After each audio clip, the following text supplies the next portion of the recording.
Vamos a abrir la palabra de Dios en el libro de Mateo, el capítulo 8, por favor.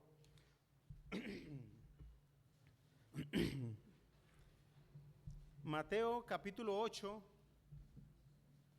dice el versículo 28 de la siguiente manera: cuando llegó a la otra orilla, hablando del Señor Jesucristo, a la tierra de los Gadarenos, vinieron a su encuentro dos endemoniados que salían de los sepulcros feroces en gran manera, tanto que nadie podía pasar por aquel camino, y clamando diciendo: ¿qué tienes con nosotros, Jesús, Hijo de Dios?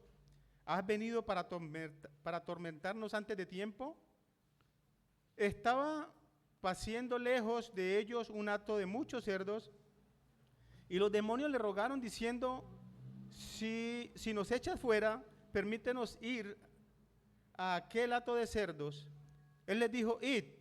Y ellos salieron y se fueron a aquel hato de cerdos, y he aquí, todo el hato de cerdos se precipitó en el mar por un despeñadero y perecieron en las aguas. Y los que apacentaban huyeron, y viniendo a la ciudad contaron todas las cosas y lo que había pasado con los demonios, con los endemoniados.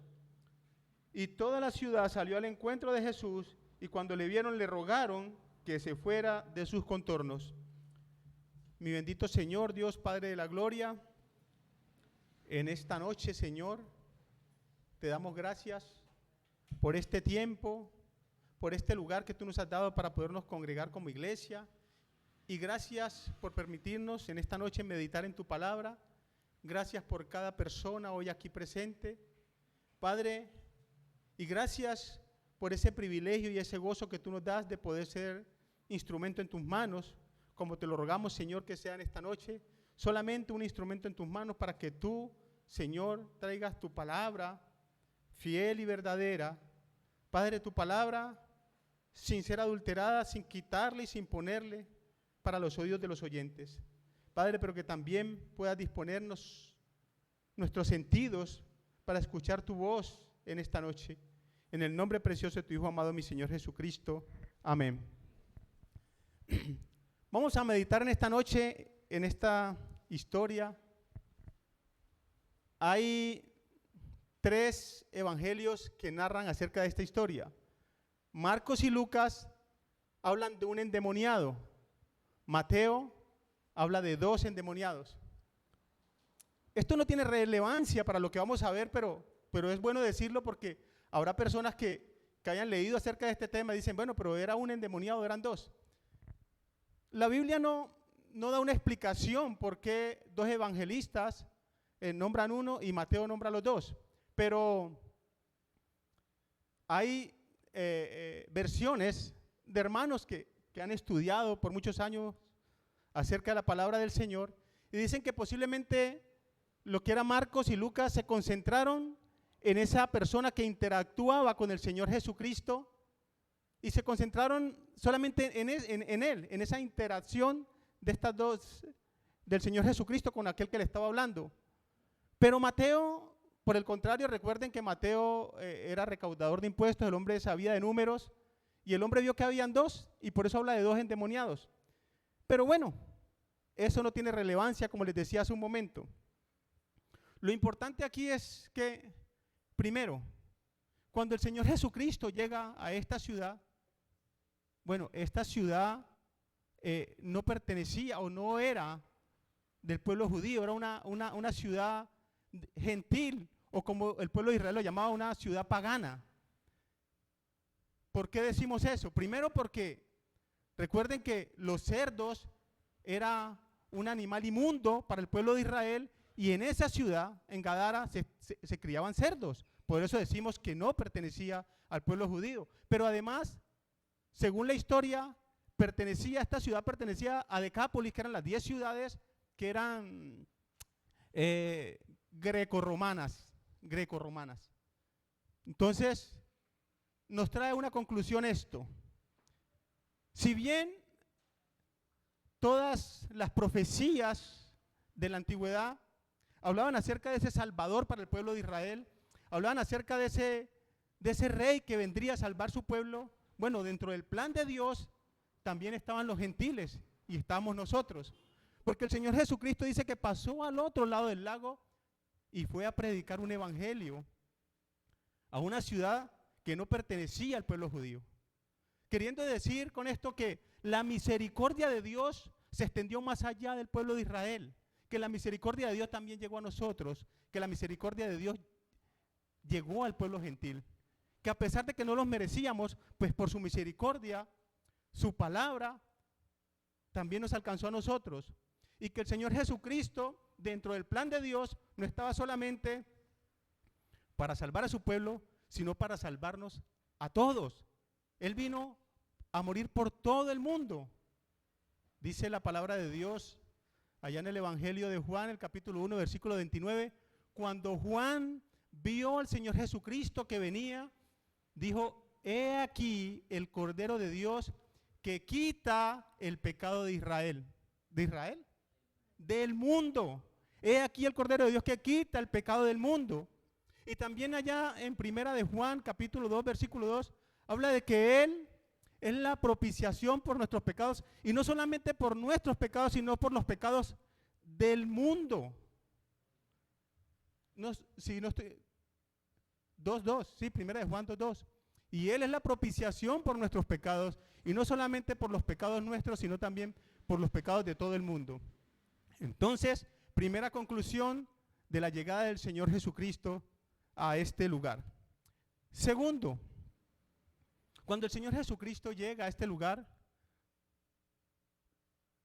salen estos hombres de los sepulcros y los demonios que tenían dominados a estos hombres hablan con el Señor Jesucristo.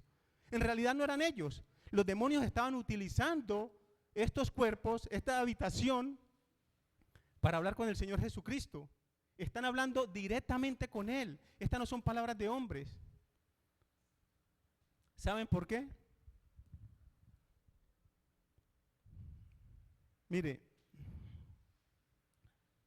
porque cuando el pecado está en nuestras vidas, el pecado habla por nosotros. Nosotros reflejamos o nuestro testimonio es conforme a de acuerdo a cómo estamos espiritualmente. Usted puede conocer a una persona y puede darse cuenta qué clase de persona es por las cosas que hace. O sea, el pecado habla por nuestras vidas. Eso pasaba en este momento. Estaban estos demonios hablando por boca de estos hombres que los tenían sometidos. Dice la palabra de Dios en Mateo capítulo 7, versículo 16, por sus frutos los conoceréis. Por sus frutos los conoceréis. Si ustedes ven a una persona que está ahogada en el alcohol o en el vicio o en la prostitución, cualquiera que sea, no creo que eso sea un testimonio de una persona que haya conocido a Dios. No creo que eso sea un testimonio, ¿verdad? Entonces, cuando ustedes ven una persona de esas, ustedes lo primero que se imaginan, bueno, sus pecados están hablando por él o por ella. Eso pasaba en este momento. Estas personas sometidas por estos demonios y que hablaban por ellos y hablaban personalmente con el Señor Jesucristo. Pero ¿sabe por qué pasa? ¿Sabe por qué pasa esto? Yo, en ocasiones repetidas, y estando aquí parado, he hablado acerca de la composición del ser humano. Cuando nosotros no tenemos al Espíritu Santo en nuestras vidas, es como si estuviéramos vacíos, como si no hubiera nada en nosotros. Estos demonios precisamente buscan habitaciones que estén vacías. El Señor Jesucristo lo dijo allá en Mateo capítulo 12, versículo 39, 40 y 41 acerca de estos demonios, buscando esas habitaciones vacías. Pero quiero colocar un ejemplo, quiero hacer una analogía para que podamos entender de la mejor manera acerca del ser humano y por qué a veces hay personas con demonios, otras manipuladas por el demonio.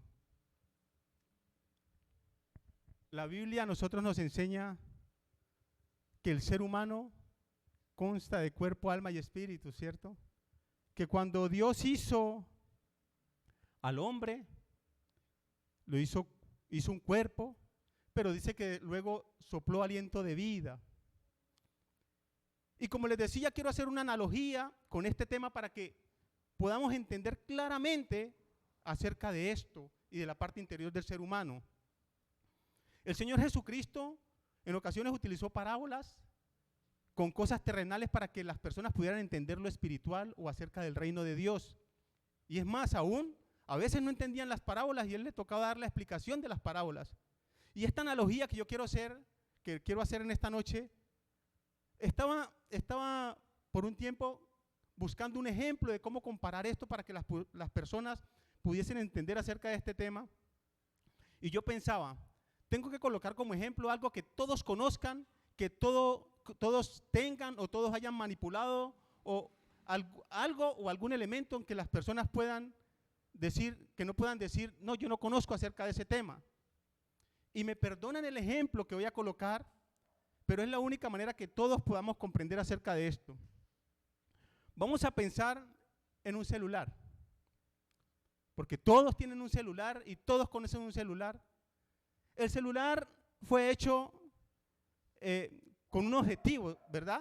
De poderse comunicar con otras personas y comunicarse con parte del mundo, puede ser. Digamos que cuando una persona compra un equipo celular, podemos decir que lo podemos comparar con el cuerpo.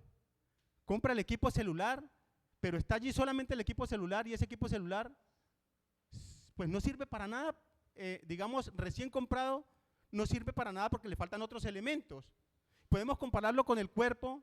Cuando Dios hace el cuerpo del ser humano, sí, el cuerpo tiene unos sentidos, tiene ojos, tiene oídos, tiene tacto, tiene gusto, pero no tiene vida porque le hace falta el alma y el espíritu, ¿cierto? Digamos que el celular usted lo compró y el celular usted puede tener algunas funciones como la calculadora, como la fecha, pero con la esencia que fue hecho, que era para comunicarse, aún no tiene sentido, no puede, ¿cierto? Entonces digamos que usted compra una SIM card con un número específico que digamos que esa es el alma. Esa es el alma.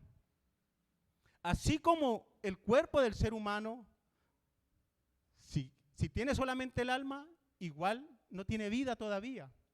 Porque recuerden que lo que le da vida al ser humano es el espíritu de vida, ese aliento de vida que da Dios. Entonces, usted compró su celular, sigamos haciendo la comparación con el celular.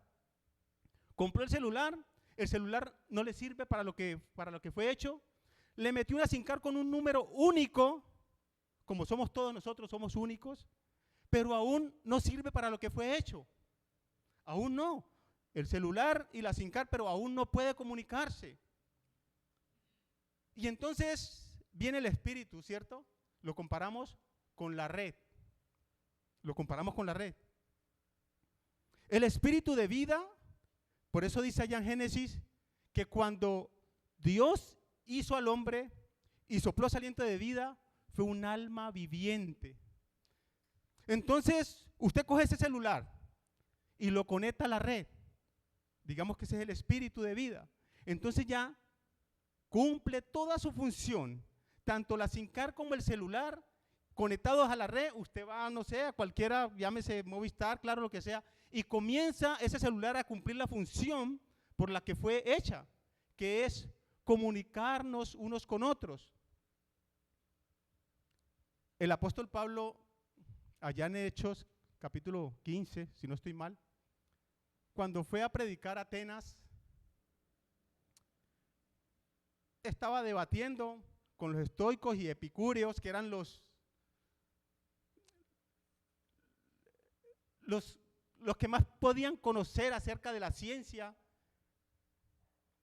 Estos hombres sabios humanamente. Y Pablo les dice, mire, Dios está más cerca de nosotros de lo que ustedes mismos piensan.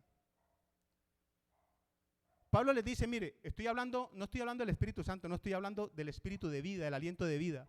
Pablo les dice, mire, todos los seres humanos tenemos el espíritu o el aliento de vida de Dios en nosotros. Él es el que nos sostiene. Por eso la Biblia enseña en Eclesiastés que cuando el hombre muere, el cuerpo va a la tierra y el espíritu vuelve a Dios que él lo dio. Entonces, todos los seres humanos, sean creyentes o no, tienen el espíritu o el aliento de vida de parte de Dios. Entonces Pablo les dice, mire, ustedes, les estoy hablando del Dios no conocido, pero está más cerca de lo que ustedes piensan. Si es que palpando pueden hallarlo, porque todos tenemos ese espíritu de vida que es parte de Dios. O sea que Dios está cerca. Pero entonces ya tenemos, sigamos hablando del celular, tenemos el celular, la SIM card y tenemos la red. Ahora, ¿cómo comparamos al Espíritu Santo? Supongamos que todos nosotros estamos aquí y todos decidimos irnos para una finca. Y resulta que en la finca no hay señal. Y el dueño de la finca nos dice, venga, yo tengo un wifi aquí. La única condición para conectarse al wifi no tiene precio, no tiene precio alguno. Solamente tienen que colocar la clave. Esta clave. Y entonces cuando todos nos conectamos a ese wifi, vuelve a tomar valor la red, la SIM card, el teléfono, todo vuelve a tener vida. Así actúa el Espíritu Santo en nosotros. Mire, cuando Dios hace a Adán y Adán peca, recuerden que Adán tenía una comunión con Dios y el Espíritu que tiene el ser humano, Dios lo hizo con un objetivo de que pudiésemos comunicarnos con Dios y Dios con nosotros, porque Dios es espíritu. Pero cuando Adán peca y se rompe esa comunión, dice que por un hombre entró el pecado y por el pecado la muerte y así a todos los hombres. Entonces, ¿qué pasa? A pesar de que tenemos cuerpo, alma y espíritu, pero si no hemos conocido a Cristo como nuestro Señor y Salvador, a pesar de estar allí, de tener todos esos componentes, la red en realidad no está funcionando como debería. Entonces ahí es donde el alma le gana la batalla al espíritu y comenzamos a hacer nosotros conforme donde nos lleva la carne o el alma o el corazón, que es lo mismo. Pero, dice la palabra de Dios en Hebreos 4:12, porque la palabra de Dios es viva y eficaz y más cortante que toda espada de dos filos. Oiga lo que dice, y penetra hasta partir el alma y el espíritu. Los separa el alma del espíritu. El espíritu ya comienza a hacer su labor y el alma aparte. Cuando somos sellados con el Espíritu Santo de Dios, restauramos esa comunión con Dios. Entonces, dice la palabra que la fe viene por el oír y el oír por la palabra de Dios. Cuando esa palabra llega a nuestro corazón y hace efecto en nuestras vidas y creemos en el Señor Jesucristo, entonces somos sellados con el Espíritu Santo. Entonces, ahí ya comienza el Espíritu a hacer su labor. El alma aparte. Por eso el apóstol Pablo dijo allá en Gálatas, ¿no? Lo recordaba mi hermano en este domingo, que no satisfagamos los deseos de la carne porque son contra el espíritu y los del espíritu contra la carne. Y ellos se oponen entre sí y no nos dejan hacer lo que nosotros queremos. Y dice, y manifiestos son las obras de la carne. O sea, se pueden notar. Son adulterio, fornicación, inmundicia, lascivia, idolatría, hechicería, enemistades, pleitos, celos, iras, contienda, disensiones, herejías, envidias, homicidios, borracheras, orgías. Le pongo yo altivez, arrogancia, soberbia, una cantidad de cosas que nos lleva el alma a dominar al cuerpo, ¿cierto? Pero aquí habla que todos los que practican tales cosas no heredarán el reino de los cielos. mas el fruto del Espíritu, aquí estoy hablando del Espíritu Santo, ¿no? Aquí no estoy hablando del Espíritu de vida, mas el fruto del Espíritu es amor, gozo, paz, paciencia, benignidad, bondad, fe, mansedumbre y templanza. Entonces, estos hombres que eran poseídos por el demonio, pues de manera lógica tenían la casa vacía, porque cuando no tenemos al Espíritu Santo de Dios, es como si estuviéramos vacíos. Y entonces, esa habitación vacía es propicia para que el enemigo actúe. Y actúa, mire, nosotros leemos aquí en la Biblia hace más de 2000 años que pasó esto. Pero eso sigue pasando. Los demonios toman a personas, aún en el día de hoy. Las personas no creen. O dicen, muchas personas dicen, no, es que no creo que estén endemoniados. Lo que pasa es que, pues nuestro corazón, Dios dice que nuestro corazón es engañoso y perverso más que todas las cosas, y nosotros somos malos por naturaleza, y por eso hacen esas cosas. Pero, ¿usted cree que un hombre que mata a sus 2 niñas, mata a su esposa, lo hace que porque él nació malo de corazón? El demonio demonios actuando en ese hombre, o un muchacho que llega a su casa drogado y mata a su mamá, mata a su abuela, esas son obras demoníacas. Pero lo único que les digo es que eso solamente ocurre con las personas que no han conocido al Señor. Porque cuando conocemos a Cristo Jesús, le aceptamos en nuestra vida como nuestro Señor y Salvador, dice la Biblia en Efesios 1, 13 y 14 que somos sellados con el Espíritu Santo y nadie más puede habitar este cuerpo, sino que nuestro cuerpo es para Dios.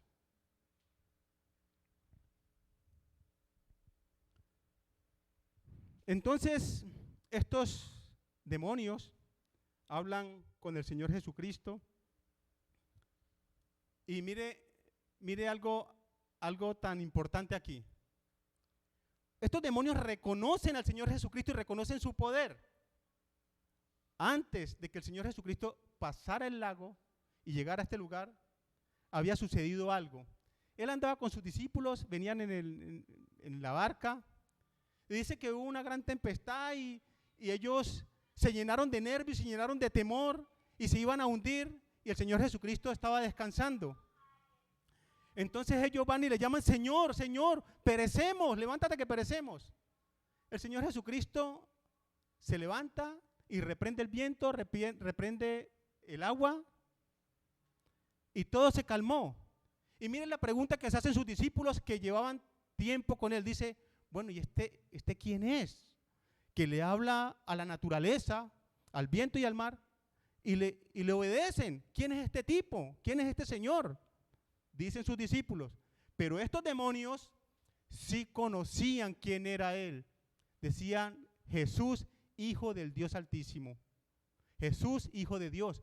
Ellos sí lo conocían. ¿Y qué nos da a entender esto? Que el Señor Jesucristo no existe apenas desde el día que nació de la Virgen María. Él es desde antes de todo. Él es el principio y Él es el fin, como dice la palabra de Dios. Él es alfa y Él es omega. Él siempre ha estado. Y estos demonios sí conocían quién era el Señor Jesucristo.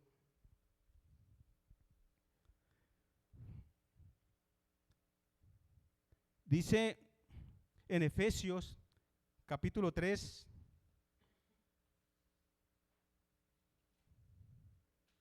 y dice el versículo 20, hablando del poder del Señor. Y aquel, o sea, nuestro amado Señor Jesucristo, que es poderoso para hacer todas las cosas mucho más abundante de lo que pedimos o entendemos, según el poder que actúa en nosotros. ¿Por qué les leo este versículo? Estos demonios reconocen el poder del Señor Jesucristo.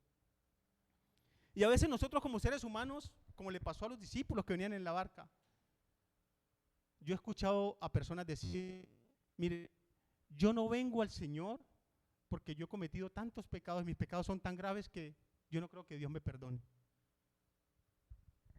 Pero Dios quiere que venga usted con su pecado, cualquiera que fuere su pecado, que Él le perdona. Hay personas que dicen, es que yo he sido un homicida desde joven, ¿cuántas personas no he matado? ¿Cuántas familias no he dejado solo? Y yo no creo que yo merezca el perdón. Bueno, quizás no lo merezca, pero si usted viene a Cristo Jesús le perdona. Si usted viene a Dios, Él le perdona. No hay pecado tan grande que Dios no pueda perdonar. Hay un solo pecado que Dios no puede perdonar, que ustedes lo conocen, que es la blasfemia contra el Espíritu Santo o rechazar a Cristo Jesús, que es lo mismo. Es el único pecado que no tiene perdón, porque si usted rechazó a Cristo, pues ¿qué? Pero no hay un solo pecado que Dios no pueda perdonar. No hay un solo pecado que le quede grande a Dios para perdonar.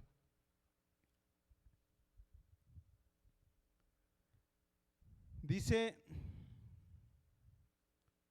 la palabra de Dios que estos demonios, cuando hablan con el Señor Jesucristo, le dice, ¿vienes a atormentarnos antes de tiempo?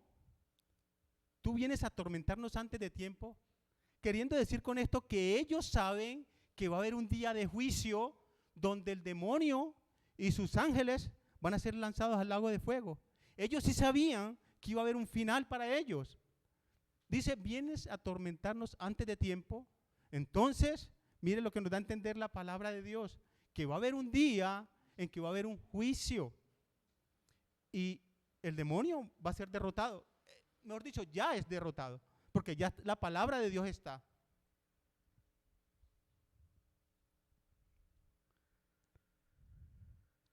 Dice en el Evangelio de Mateo,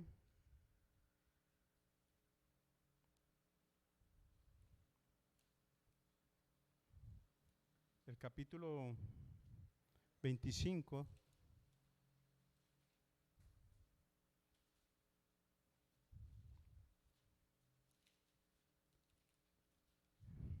dice el versículo 41, hablando del Señor Jesucristo, entonces dirá también a los de la izquierda, apartados de mí, malditos, al fuego eterno, preparado para el diablo y sus ángeles. Preparado para el diablo y sus ángeles.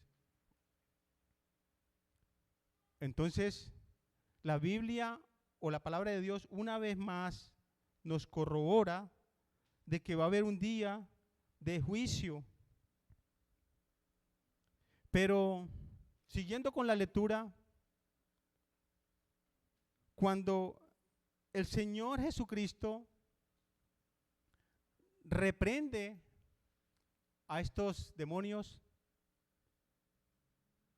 dice la Biblia que le pidieron permiso para meterse en ese hato de cerdos. Dicen que más de 2000 cerdos, estos demonios se metieron a esos cerdos, los cerdos se precipitaron, bueno, y murieron, perecieron esos cerdos. Entonces, las personas se enojaron contra el Señor Jesucristo, porque vieron como una pérdida. O sea, mire, tenía más interés por los cerdos que por las dos personas que el Señor Jesucristo liberó. Y entonces, como vieron como una pérdida económica, vieron como una pérdida material, entonces se enojaron contra el Señor Jesucristo y le dijeron que por favor se fuera. Le rechazaron. Ahora, hoy nosotros podemos decir, hombre, pero qué personas tan malas, ¿cierto? Qué personas, hombre, tan inconscientes. El Señor Jesucristo acaba de liberar 2 endemoniados que nadie pensó que alguien lo pudiese hacer, y lo rechazan, le dicen que se vaya de su pueblo. ¿Y será que hoy no hay alguien que rechace al Señor Jesucristo? Muchos rechazan al Señor Jesucristo. Y hoy puede usted estar ahí sentado y usted dice, venga, pero yo nunca le he rechazado al Señor Jesucristo. Bueno, solo con no aceptarle, con no reconocerle al Señor Jesucristo como su Señor y como su Salvador, ya lo está rechazando. Eso es rechazarlo. Dios dice en su palabra que el que no es con Él es contra Él, que con Él, el que no recoge con Él, desparrama, que si no estamos con Él, pues estamos con el otro, y ustedes ya saben cuál es el otro. Entonces, así como esas personas rechazaron al Señor Jesucristo en ese momento, aún hay personas ahora, muchas personas, podría decir yo que la gran mayoría hoy en día están rechazando a Cristo Jesús cuando no le aceptan como su Señor y como su Salvador. Mire, la Biblia desde el principio nos ha hablado acerca de la condición del mundo. Nos ha hablado de la condición del mundo, cómo está dividido el mundo en los que aceptan y en los que rechazan a Cristo. Y hay una historia muy conocida por todos los que estamos aquí, o su gran mayoría. José dice que fue a Egipto,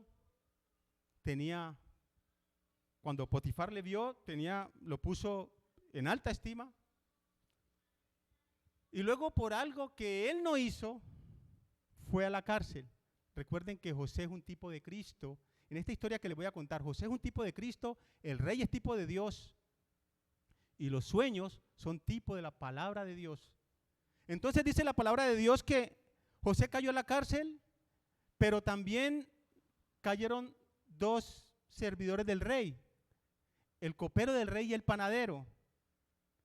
Y cayeron, ¿sabe por qué? Porque dice que los dos delinquieron contra su señor. Así como estos hombres representan el mundo, todos nosotros, todos los seres humanos, pecamos. Y ninguno merecía la salvación, ninguno. Pero la misericordia de Dios, como les hablaba hace un momento, se extendió para los que reconocen su pecado, los que hemos reconocido nuestro pecado y hemos aceptado al Señor Jesucristo en nuestra vida como nuestro Señor y Salvador. Y nosotros, los que hemos hecho eso, somos salvos, y los que no lo han hecho, pues sencillamente van a condenación. Pero entonces sigamos con la historia. Dice la palabra de Dios que estos hombres, un día José fue a donde ellos y les vio que su semblante estaba demacrado, que había cambiado su semblante. Y hay una cosa específica que dice ahí, que José les servía a ellos. Así como nuestro amado Señor Jesucristo dejó su trono celestial, vino a este mundo a servirnos. Y esa historia la está representando José ahí, un hombre con un alto grado, injustamente en la cárcel, y le servía a estos dos hombres. Y cuenta la historia en la palabra de Dios que estos dos hombres tuvieron un sueño cada uno, y cada uno contó su sueño a José. José les dijo, bueno, no es la interpretación de Dios de los sueños, para eso está Dios. Cuéntenme los sueños, yo se los cuento. Y el copero contó su cuento y José le dijo, bueno, tú vas a ser restaurado, vas a dar la copa en la mano del rey. Y al otro, al panadero, le dijo, tú, por lo contrario, vas a perecer, te van a ahorcar. Bueno, estos dos hombres representan al mundo desde el principio hasta ahora, los que aceptan al Señor Jesucristo y los que lo rechazan. Y no solamente la historia de José con estos dos hombres. Dice la Biblia que había dos ladrones al lado del Señor Jesucristo. El uno rechazó a Cristo y se burló de él, pero el otro le dijo, acuérdate de mí cuando vengas en tu reino. Y si ustedes miran los ejemplos que les voy a poner, en todos en el medio está el Señor Jesucristo. Para poder separar a los que se pierden y a los que se salvan. Estos hombres representando al mundo. Pero también la Biblia nos enseña que dos hombres fueron a orar, ¿cierto? El fariseo y el publicano. Y el fariseo decía, Señor, te doy gracias, alzando los ojos, mirando a Dios, te doy gracias porque no soy como ninguno de estos, no soy ni adúltero, ni ladrón, ni nada de eso. Ayuno 2 veces a la semana, doy diezmo de todo lo que... Mejor dicho, yo soy una machera y merezco la salvación. Eso es lo que decía el fariseo. No soy ni siquiera como este publicano que está aquí al lado decía. Mientras que el publicano, agachando su cabeza, arrodillado, decía, Señor, sé propicio a mí, pecador. Y dice la palabra de Dios, ¿quién descendió justificado? El publicano. Pero esta historia también continúa con otras personas. Y mire, la Biblia desde el principio hasta el fin nos habla de la condición del mundo, de esa condición del mundo, de los que se pierden y los que se salvan. Nos habla de 10 vírgenes, 5 prudentes y 5 insensatas. Y las 10 eran vírgenes, 5 prudentes y 5 insensatas. Pero también nos habla del hombre prudente y el insensato, ¿verdad? De los que fabricaron su casa. Dice la Biblia que el insensato fabricó su casa en la arena y el prudente en la roca, que es Cristo Jesús. Y dice que descendió la lluvia, vinieron los ríos y soplaron los vientos y dieron con ímpetu sobre la casa de los dos. Pero la casa que fue fabricada en la arena tuvo gran pérdida, pero la que fue hecha, formada, cimentada en la roca, que es Cristo Jesús, permaneció. Y así sucesivamente, si nos ponemos a buscar todas las historias de la Biblia, mire, en Mateo capítulo 24 nos habla de estarán 2 hombres en el campo, uno será tomado y el otro será dejado. Estarán 2 mujeres moliendo, la una será tomada y la otra será dejada. Eso representa el mundo. Eso representa el mundo, lo que está pasando hoy en el mundo. Nosotros, por la misericordia de Dios, que vino a este mundo, nos buscó, nos halló y nos salvó. Y hoy nosotros estamos gozosos de ser salvos, porque estamos del lado de los que reconocen al Señor Jesucristo como su Señor y Salvador. Y mire, la palabra de Dios para unos es de salvación, pero la misma palabra de Dios para otros es de perdición. Porque los que aceptamos su palabra, pues vamos para salvación, pero los que rechazan su palabra, para perdición. Pero sigamos con los 2 endemoniados. Sigamos hablando de estos dos endemoniados. Dice la Biblia, continuando allí en el relato de Mateo,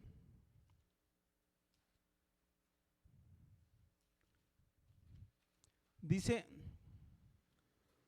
el versículo 31, y los demonios le rogaron diciendo, si nos echas fuera, permítenos ir a aquel hato de cerdos. Él les dijo, id. Ellos salieron y se fueron a aquel hato de cerdos, y he aquí el hato de cerdos se precipitó en el mar por un despeñadero y perecieron en las aguas. Ustedes se preguntarán, bueno, ¿y por qué el Señor Jesucristo permitió o envió esos demonios a esos cerdos? Por algo principal. El Señor quería evidenciar el mal que hace el demonio a las vidas. Dice la Biblia que el demonio vino para matar, hurtar y destruir. Y el Señor quería evidenciar todo eso.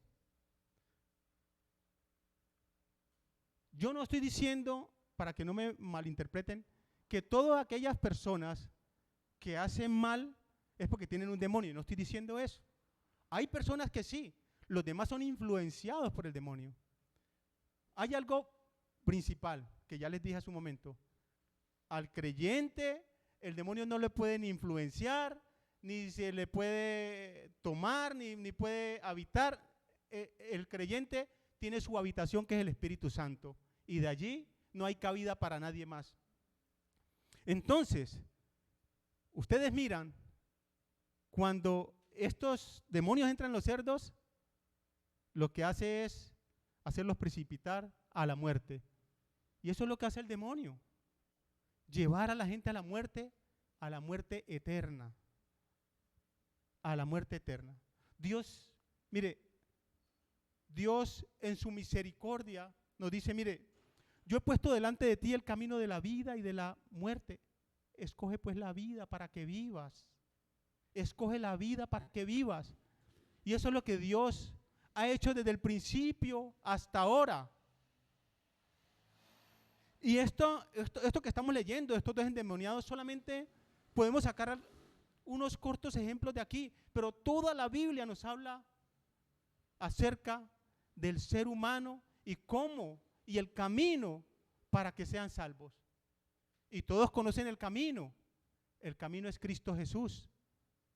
Él dice, yo soy el camino y la verdad y la vida, ¿cierto? Todos conocen el camino que es Cristo Jesús. Miren, vamos a terminar aquí. A mí me toca irme a trabajar ahorita. Entonces, ya además ya es la hora, pues. Señor, Padre de la Gloria, en esta noche te damos gracias por tu palabra, mi Señor. Y gracias de manera muy especial porque en su gran mayoría, los que hoy estamos aquí presentes, hemos conocido a tu Hijo amado, a mi Señor Jesucristo, en nuestras vidas como nuestro Señor y Salvador. Y tenemos el gozo de que tu Espíritu Santo more en nuestras vidas. Padre, gracias porque tú un día en tu plan de salvación nos incluiste a nosotros. Y hoy podemos decir que desde ahora estamos gozando de esa salvación. Padre, pero también te rogamos que nos ayudes, Señor, a poder replicar ese evangelio de salvación y que otras personas puedan venir ante ti y puedan entregar su vida a ti, Señor. Padre, en especial te rogamos en esta noche por nuestros seres queridos que aún no te conocen. Y todos tenemos un familiar que aún no ha creído. Tenemos hijos, tenemos padres, tenemos hermanos, tenemos primos, sobrinos, amigos, vecinos, compañeros de trabajo que aún no te conocen. Señor, ayúdanos que con nuestro testimonio ellos puedan ver lo grande, la grandeza que hace mi Señor Jesucristo en nuestras vidas y cómo cambia nuestras vidas, así como cambió la vida de estos dos endemoniados. Padre, gracias pues en esta noche en el nombre precioso de Cristo Jesús. Amén.